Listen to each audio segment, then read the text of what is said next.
شرمندگی نہیں ہوگی، ورنہ ہم شاید انعام تک تو پہنچ جائیں لیکن منزل تک نہیں پہنچتے۔ میرے بھائیوں، لوگ یہ بات اب بچہ پڑھا لکھا، ان پڑھ، جاہل، امیر، غریب، ہر فرد، ہر بندہ اب یہ بات کر رہا ہے کہ امت مسلمہ اس زبونحالی کا شکار ہے، اس تباہ کاریوں کا شکار ہے کہ اس کی نجات کا کوئی حل نظر نہیں آتا، اس کے اس ذلت، اس رسوائی سے چھٹکارے کا کوئی حل نظر نہیں آتا۔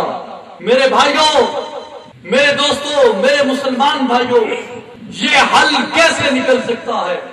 مسلمان ہے کس چیز کا نام؟ اسلام پیغام کیا دیتا ہے؟ اسلام کا بنیادی پیغام بھی یہی ہے کہ اے لوگوں، اے کائنات میں بسنے والوں، تم فریب خوردہ ہو، تم شیر ہو اور کیوں بھیڑ بن گئے ہو۔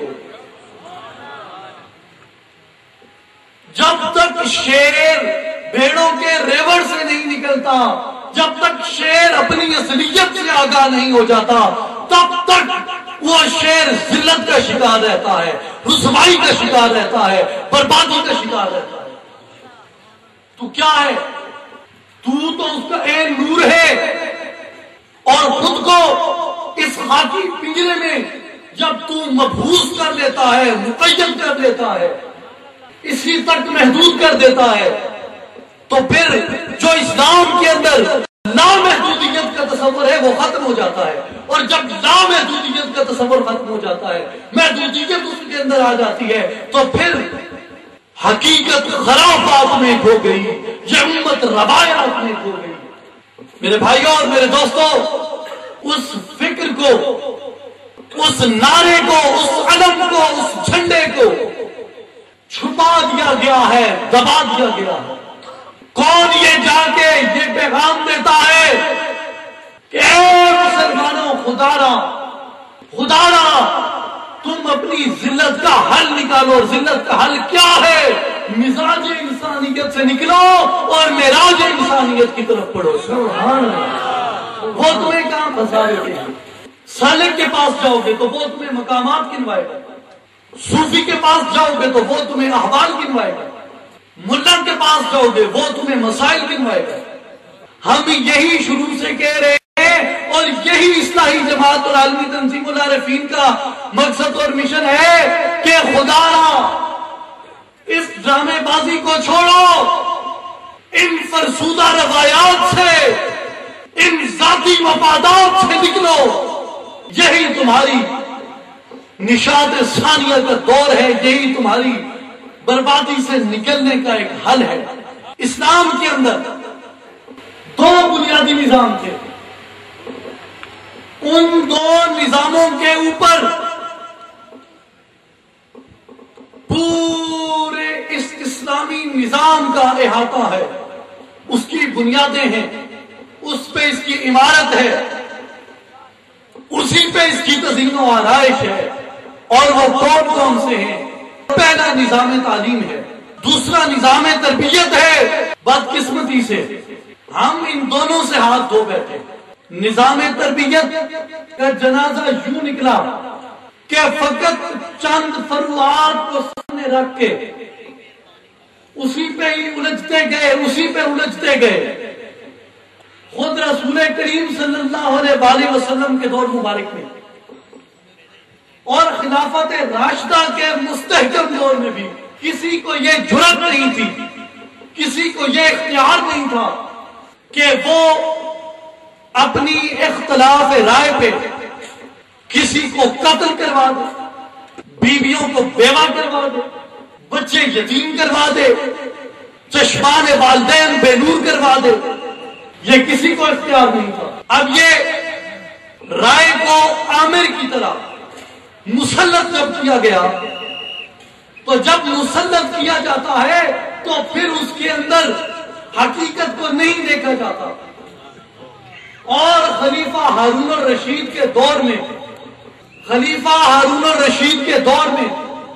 اس منازعہ بازی کی وہ بدترین مثال چلی کہ آج تک سے، اس تعصب سے، اس تشدد سے نہیں نکال سکے۔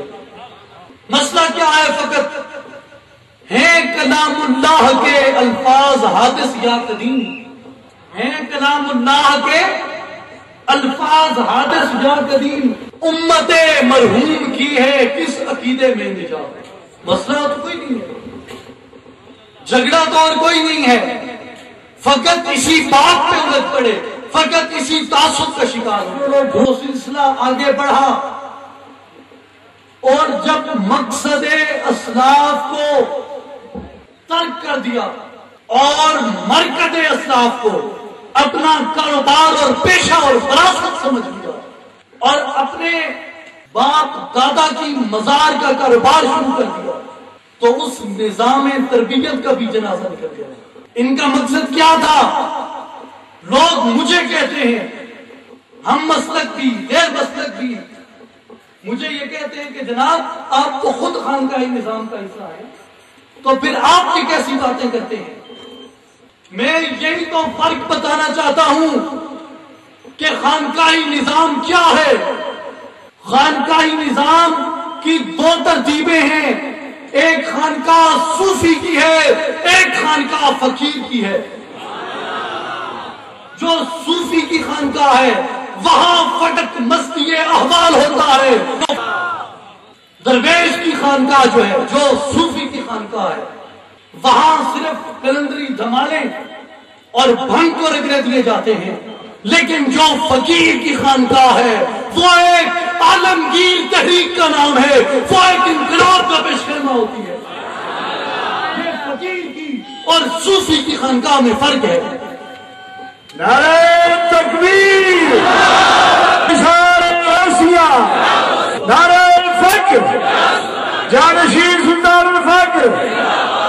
اور اس کے بعد آپ دیکھیں جو بات میں پہلے عرض کر چکا ہوں کہ جو صوفی کی خانقاہ ہے وہ مزاج خانقاہی ہے اور جو فقیر کی خانقاہ ہے وہ معراج خانقاہی ہے۔ سبحان اللہ۔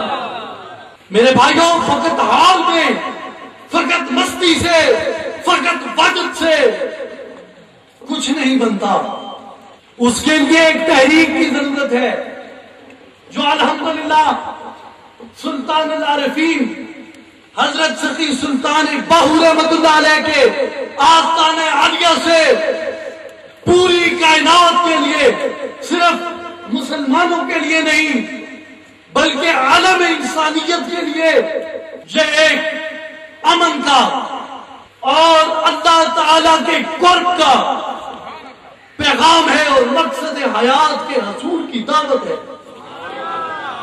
مگر ابلیس کیا چاہتا ہے؟ نظام ابلیسی کس بات کا متقاضی ہے؟ وہ فقط یہی چاہتا ہے کہ مست رکھو ذکر و فکر صبح و گاہی میں اسے، پختہ تر کر دو مزاج خانقاہی میں سے، کہ یہ فقط ذکر تک محدود ہو جائے، یہ دھمالے ڈالنے تک محدود ہو جائے، یہ صرف ضربے لگانے تک اور جلیاں مارنے تک محدود ہو جائے، جو مزاج خانقاہی کا حصہ ہے۔ لیکن رحمان کیا چاہتا ہے؟ وہ یہ چاہتا ہے کہ اس سے نکلو، تو رہے نورد شوق ہے منزل نہ کر قبول، لیلا بھی ہم نشیں ہو تو محمل نہ کر قبول، کھویا نہ جا صنم کدائے کائنات میں، محفل گداز گرمی محفل نہ کر قبول۔ تو کون ہے؟ تو لامکان کا شہباز ہے اور پھنسا کہاں پہ ہے؟ نجس کی مکھیوں کے اندر۔ تو کون ہے؟ تو جنگل کا بادشاہ ہے لیکن پھنسا کہاں پہ ہے؟ بھیڑوں کے ریوڑ کے اندر۔ اس زمانے کو یاد کر جو زمانہ تو نے بارگاہ الہی کے فنائیت میں گزارا ہے، اس کے غرق میں گزارا ہے۔ کون سا زمانہ؟ هل اتى على الانسان حين من الدهر لم يكن شيئا مذكورا، جب تو قابل ذکر شے نہ تھا۔ اس کی ایک بہت بڑی دلیل، ایک بہت بڑی مثال اس دور کے اندر آپ نے کہ رسول کریم صلی اللہ علیہ وسلم نے